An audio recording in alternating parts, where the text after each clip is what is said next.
আসসালামু আলাইকুম বন্ধুরা, আমি হুসনারা বিউটি।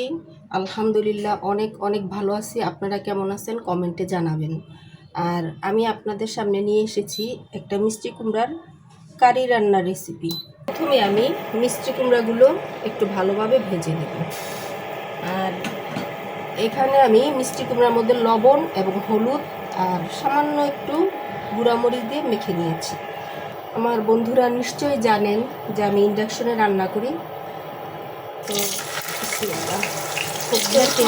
সব মিষ্টি কুমড়াগুলি ভাজা হয়ে গেছে, এখন তুলে নিব। দিয়ে দিচ্ছি কিছু পেঁয়াজের কুচি।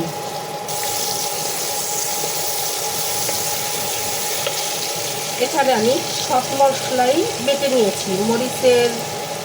মরিচ বাটা, হলুদ বাটা, গরম মশলা বাটা, পেঁয়াজ বাটা এবং ধনিয়া বাটা, সব মশলাগুলো আমি বেটে নিয়েছি। এখন একে একে সব মশলাগুলো দিয়ে দিব। আমি প্রথমে দিচ্ছি আদা রসুন বাটা, পেঁয়াজ বাটা,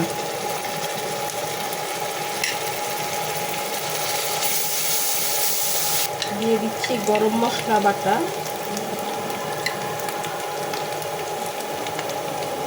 ধনিয়া বাটা, মরিচ বাটা এবং হলুদ বাটা।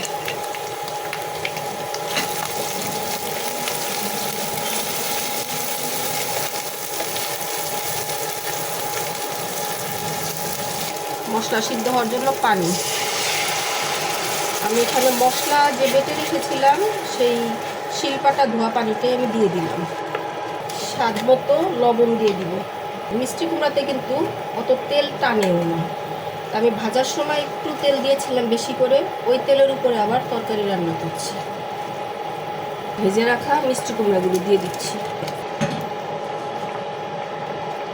দিয়ে দিচ্ছি কয়েকটা কাঁচামরিচ।